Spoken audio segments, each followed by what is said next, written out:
Hey, and welcome to the Pursuit of Healthiness Podcast. I'm your host, Wienanda van Delft. I'm a health and mindset coach, spaghetti and ice cream lover, travel junk, and a cat mom. I love conversations that are on a more raw and deeper level. And today's guest is Mollie Sommer.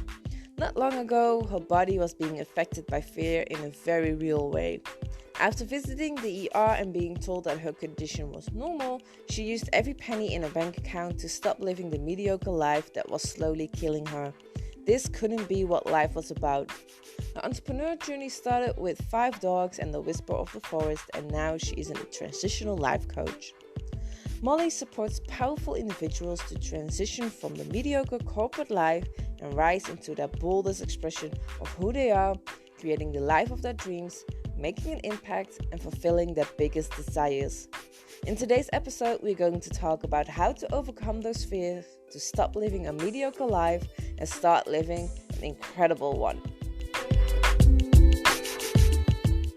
Okay, so welcome, Mollie, to my podcast today. How is everything? How is the new year? How is everything? It was wonderful. The new year, I mean, New Year is one of my favorite times of the year. It's always, you can look to possibilities and just start designing what you want the year to look like. So it was great. I started this year out with a polar bear dip in one of our local rivers, and definitely pushed myself out of my comfort zone there. Yeah, what is that? Is that just going into the water? Or... Yeah, into the ice cold water. Yeah. We have it in the Netherlands as well. Yeah, right. So like there was a good foot of snow, and I got down to my bikini and jumped in the water, and oh my God.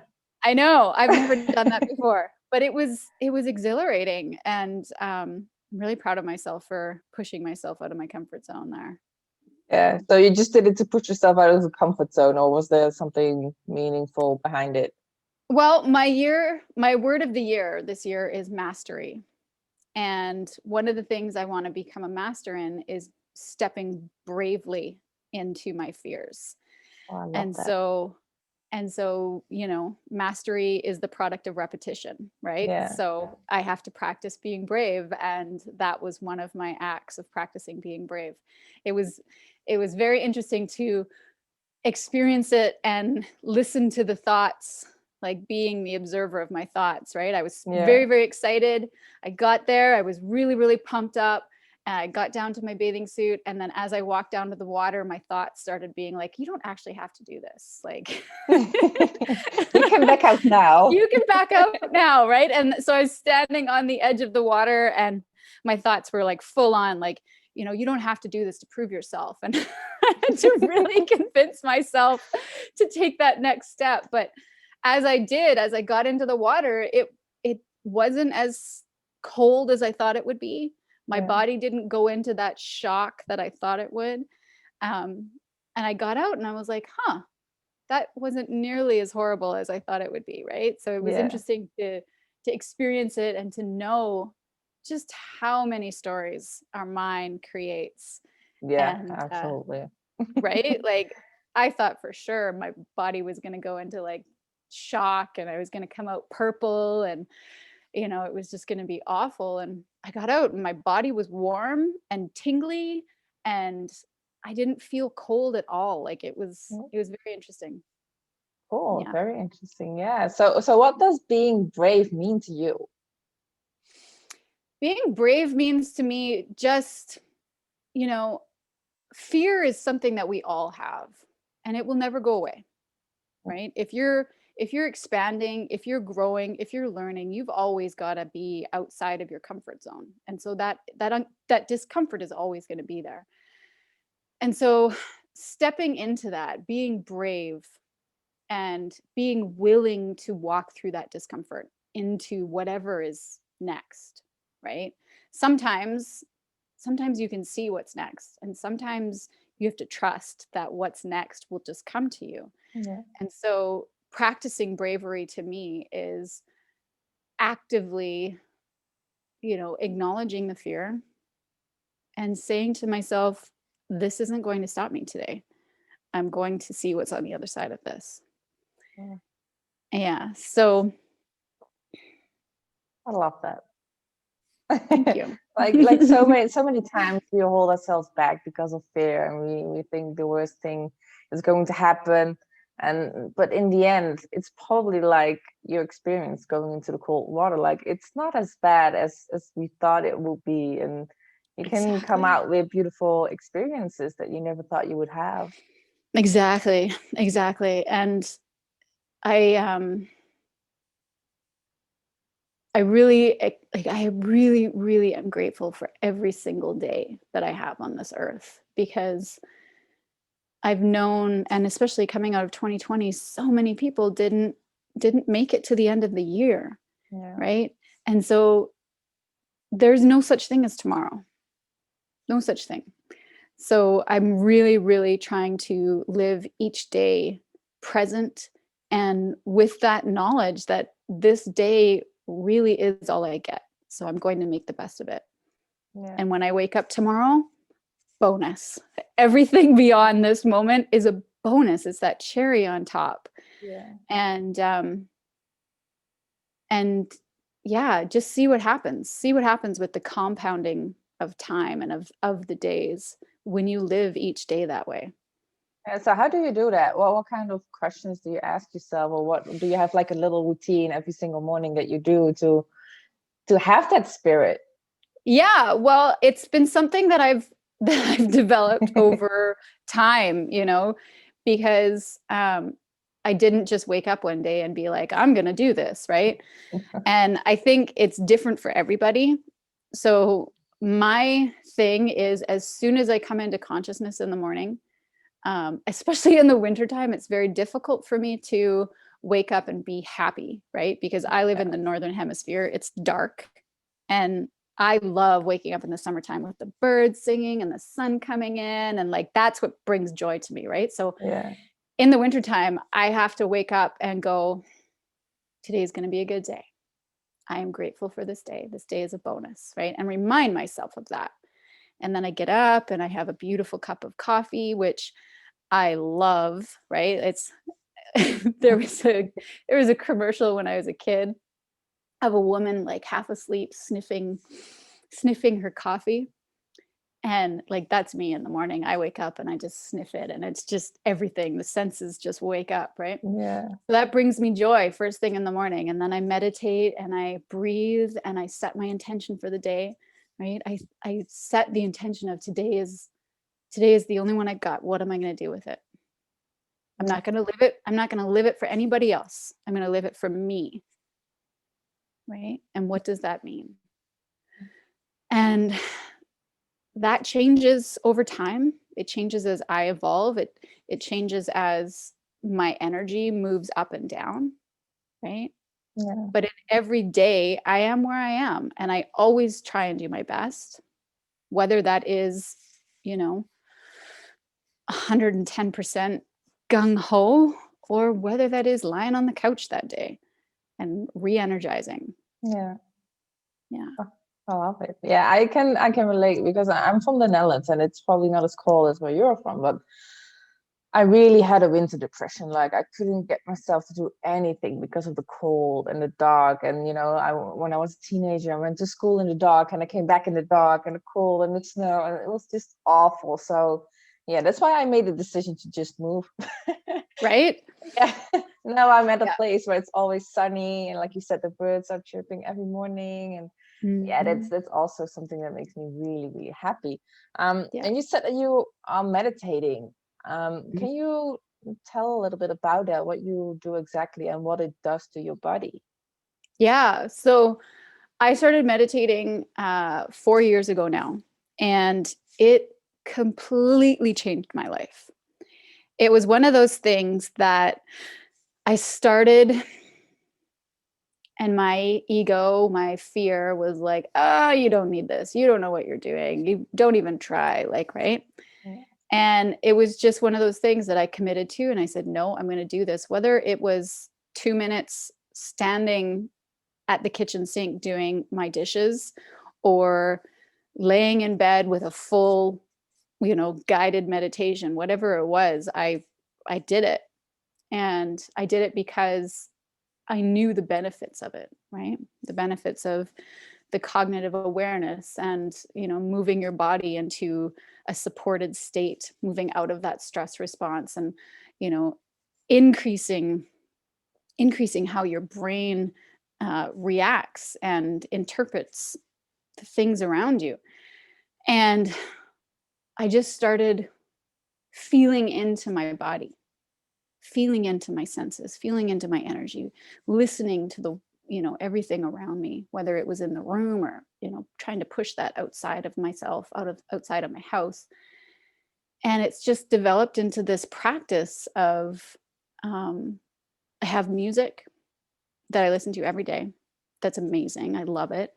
And it's kind of like that Pavlov's bell, right? You turn on the music, and over time you just get used to it, and boom, I'm in that state of meditation quite quickly now. And there are days that I don't want to do it. There are days that are really hard to sit in it.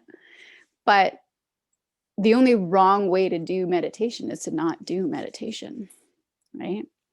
Whether you're slipping right in and going into that beautiful state of enlightenment, or you're just sitting there trying to focus your mind, it's not the point. The point is that you're doing it, that you're strengthening the mind, that you're building a muscle, right? So I'm grateful for all of it.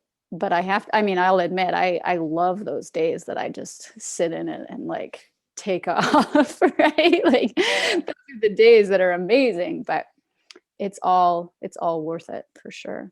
Yeah. And you have kids as well. Are you teaching them, or how old are they to? Yeah. I have 11-year-old twins, and I think the best way to teach your children is to lead by example and to empower them, right?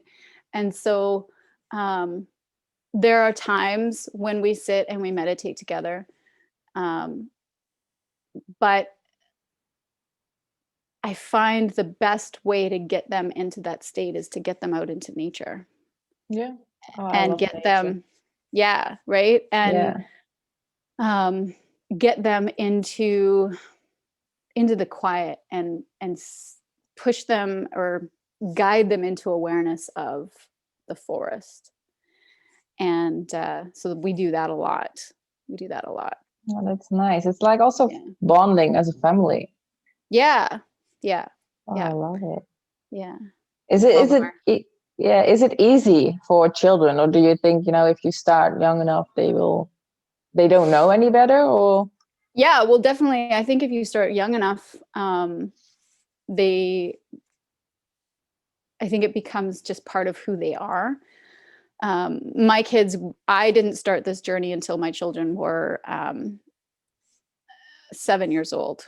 So it's a little bit, there's a bump, right? But I know friends that have children that they meditate at, 3 years old. And I definitely think that young minds are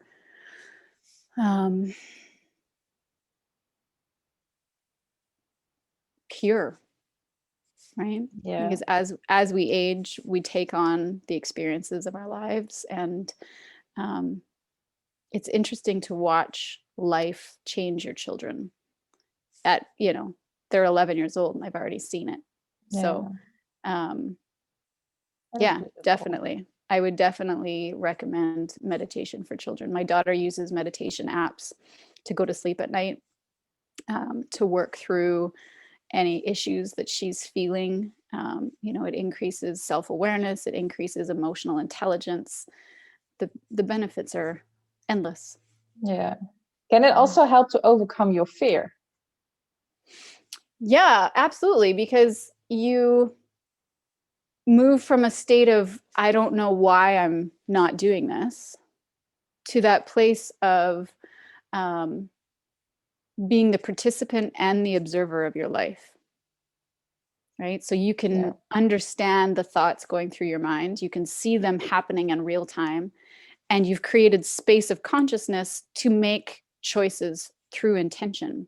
And it, at the beginning, it's it's a longer process. It's like maybe you'll catch up 20 minutes after you've made the decision, or, you know, a day or a week or whatever.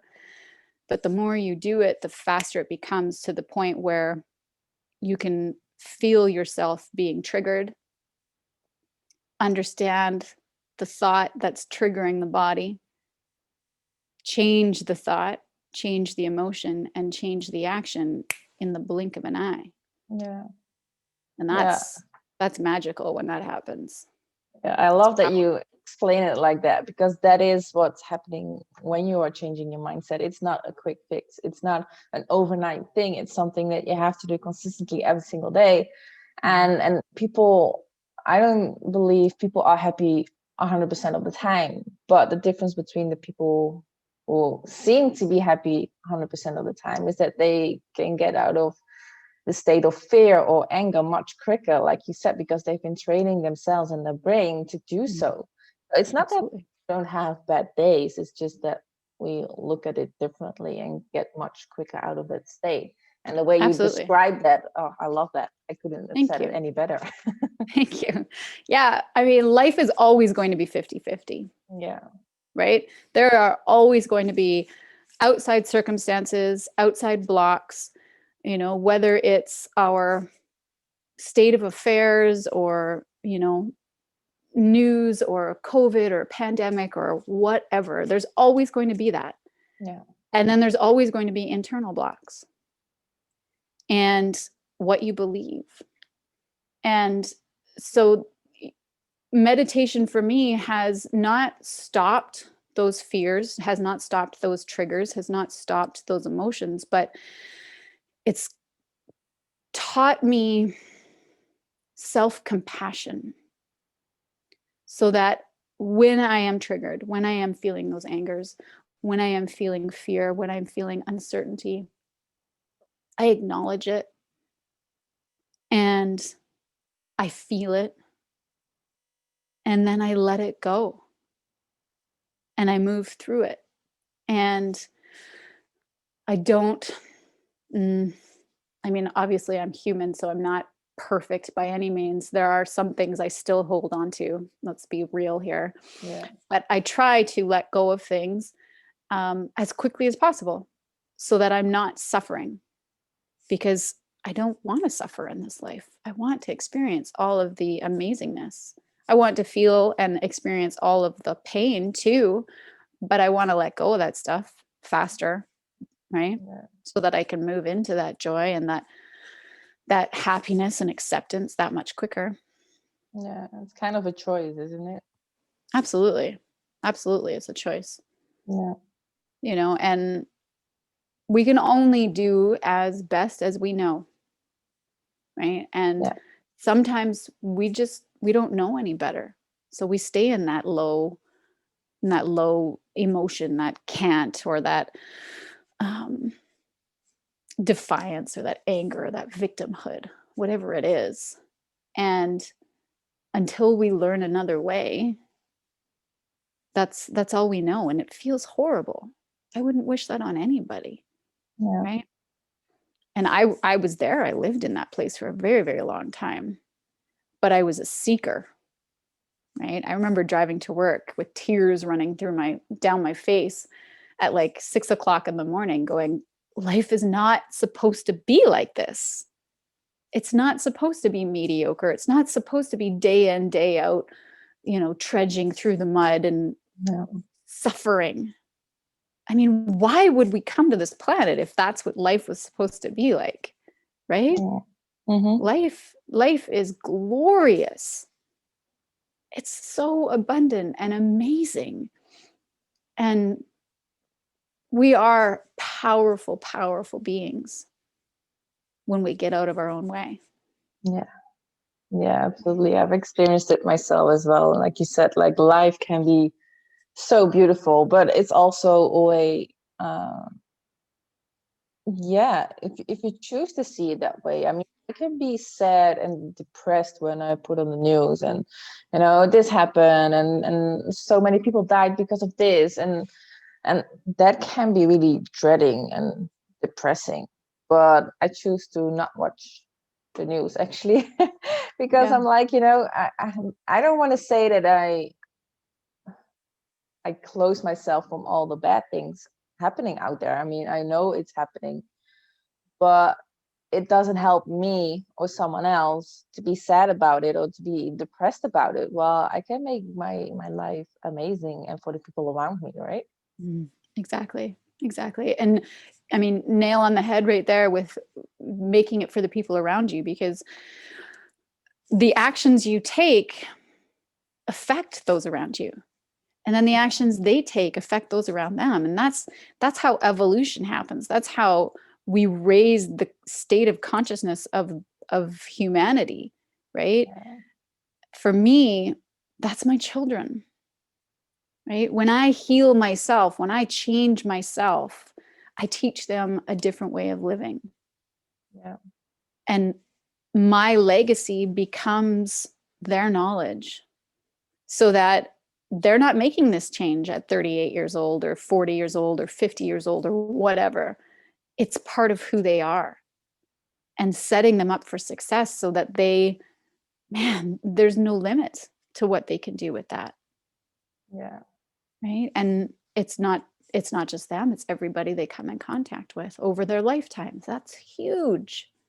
Yeah, absolutely. I think that's the problem, if I can say that like that, with the generation. Like a lot of, I know if I look at the generation of my mom or my grandmother or grandfathers, then they are always so angry with the generations beneath them. But I'm like, you're the one who raised us. We are basically a product of what you put out. So if we are aware of that, then the generation now can teach their children to be better, and like that, like a ripple effect that's going on. Absolutely. And I think I've moved from the state of consciousness where I see it as a right or a wrong, and I see it now as the evolution of our lines of family, right? And like my parents and their parents and their parents, man, how the world has changed. Yeah. Right? Like we've been through, or they've been through wars, they've been through depression, they've been through like freedoms. And so it's understandable that they were in that perpetual state of fear, and that's what they passed on. Yeah. And then our generation have grown through this time of so much abundance and individuality and empowerment. And so we don't need to be in that state of fear, right? And an awakening state where we have the awareness to be able to feel like this doesn't feel good, right? Yeah. So I'm going to make the change. And so, I see that as such a bigger awakening in consciousness now, as we change, as we grow. But, it's taken us 10,000 years to get here, 1,000,000 years to get here, right? It's not going to change in one generation. No. Right? But it's happening. It's happening faster and faster and faster. Yeah. And those of us who are making the change, those of us who are learning a new way, those of us who are empowering each other and raising our consciousness and making the action steps, or taking the action steps through into whatever, right? Yeah. There's no end to what can be done. True. Lately, I've been talking with Davey, with my partner, about good or bad, and we both say like we don't believe in good or bad. It's just a perception that we have. Even with wars, there is no good side or bad side. It depends on the winner, who's the good side, the bad guy. Mm-hmm. Oh, and I think that's just how life is. It really depends on the person who sees it. Absolutely. Like, even as simple as parenting, as we are talking about this, like children could look up to their parents like, oh, you're doing this wrong, and I want my life to be like that. But in parents' eyes, they are always trying to do the best for their children, right? Well, at least I hope so. I hope that's what you're trying to do. So it really depends on the person, the view, the perspective of. Absolutely. And how you define things, right? Like lately I've been looking at how I define love and what that means to me, right? What does it mean to you? Well, it changes, right? And so as we learn and as we go into those emotions and into those things and how we define things, when we create stories behind them or meaning behind them, it changes everything around us, and it's constantly evolving, right? So it's kind of like the ocean changing the landscape of the shore. Yeah.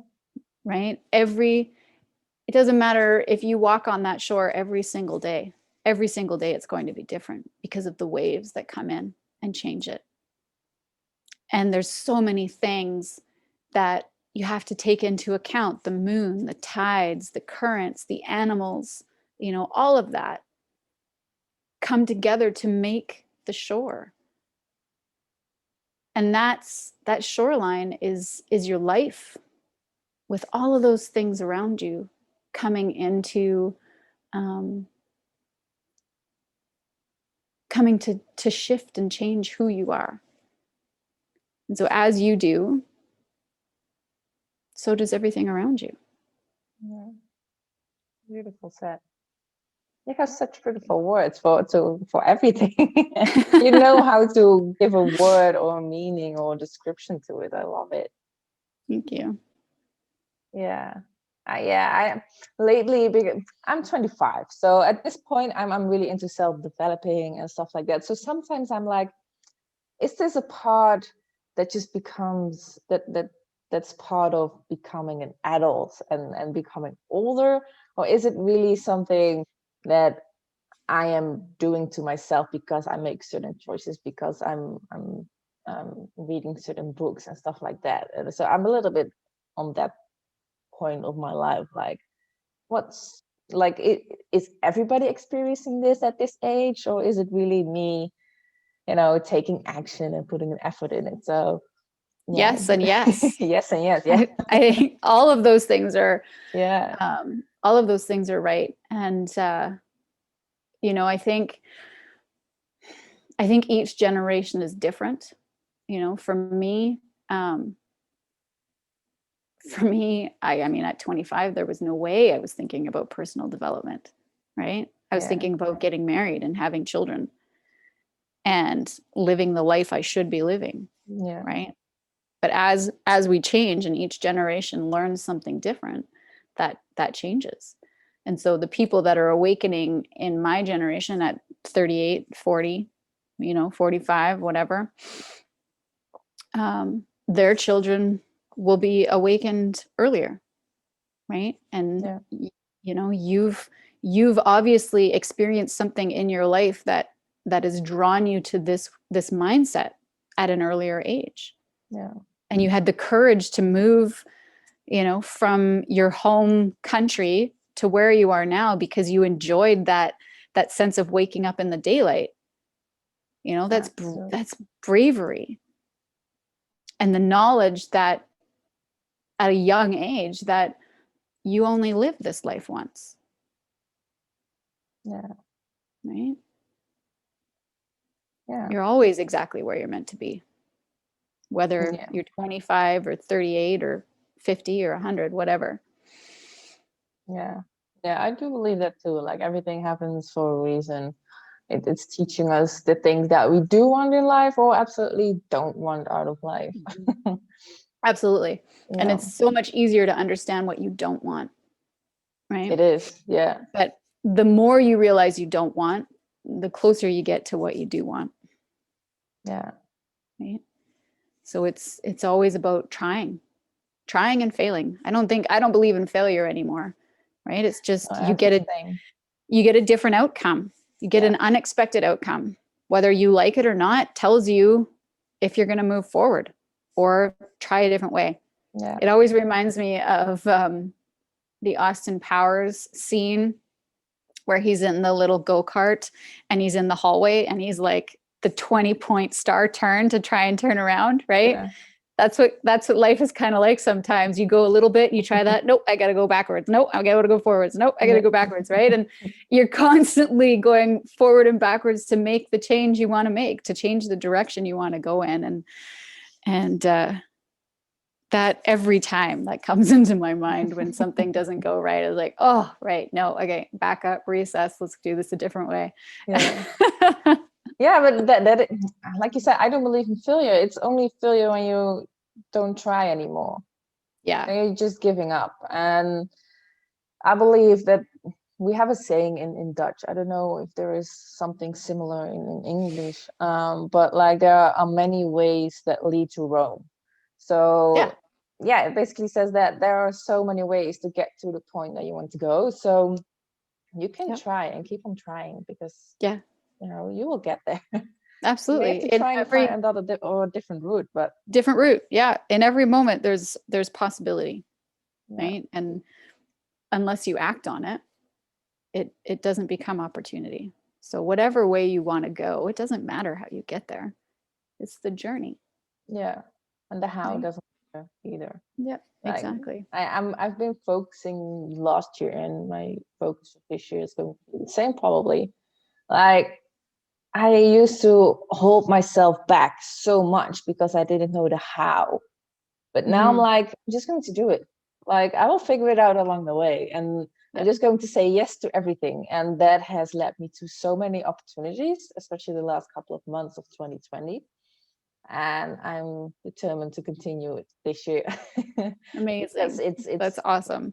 Yeah, it's going to bring you so much, like I said, opportunities and joy and directions and ways that I never thought there were before. Yeah. Like it opens so many other doors, and it's just beautiful. And I think that's the beauty of life in general. Like there are so many ways to enjoy it. You just have to make the choice to see it. Yeah, exactly. And there are key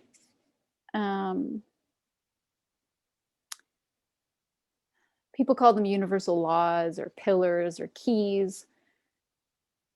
They're just aids along the way that help make it all happen so much faster, right? Like gratitude. Yeah. Right? Like expressing gratitude every single day and really feeling it in your body moves you out of that state of low energy into something different. And just that one simple thing, if you add that into your life, will change everything over time, right? Yes, absolutely. And so if you know these things, if you add them into your life, the more tools you have in your toolbox, the more items you can pull out at your ready and change what you need to change in the moment, right? Yeah. And that's what I teach. That's how I guide people, is to, fill their toolbox with a whole bunch of tools. And as I fill my toolbox, I pass them along. Yes, I love that. Yeah. So what do you do exactly? What do you help people with? Yeah. So I love supporting people through the transition, right? Just like me, I was happy, quote unquote happy, but I was miserable at the same time in my job. I was wearing all of these masks of shoulds and obligation, and I wasn't living my best life. And so I transitioned into a new way of being, a new way of living.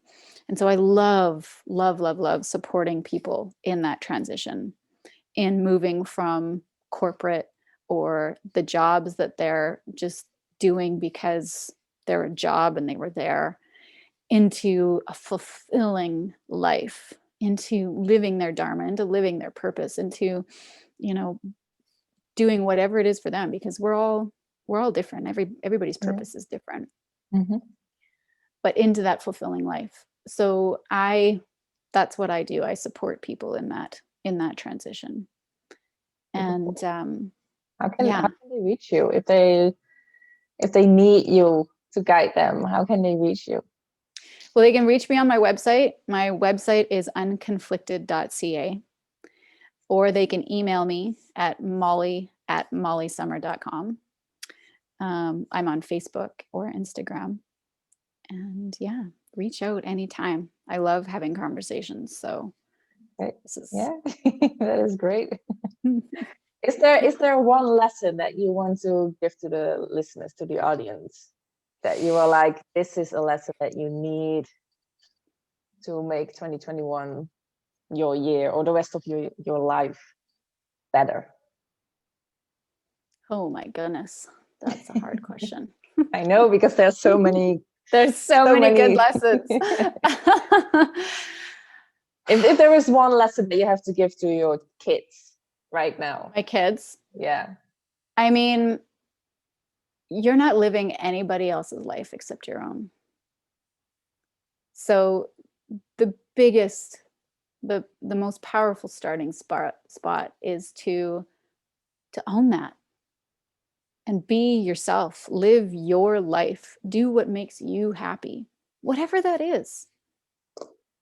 Whatever that is, if it's in relationships, if it's in your career, if it's in your life where you live, whatever. Do what makes you happy and brings you joy. Yes, I love it. Yeah, like I said, there are so many lessons, but this is a great one. Yeah, absolutely. Like, the times that I've been doing things in my life to please other people, or that I thought that then they would like me. I'm so glad I don't do that anymore. I'm just living my life and I'm making myself happy. And by doing that, I'm making other people around me happy as well. Exactly. I loved it. I loved our conversation. Thank you so much. And I'll leave all the details in the description box so people can contact you. Yes, absolutely. Yeah. Thank you. I enjoyed the conversation. Have a beautiful day. You too. Bye. Thank you so much for listening. I hope you enjoyed it as much as I did. If you have any questions regarding to health or mindset, please don't hesitate to contact me. I will always answer you, and I'm basically everywhere. I'm on Instagram, Facebook, TikTok, YouTube. You can send me an email at info@pursuitofhealthiness.com, and I have a couple of challenges going on, free challenges on my website, www.pursuitofhealthiness.com. I also have a program called The Ultimate Lifestyle, where I coach you, where I guide you and support you to make the ultimate lifestyle change.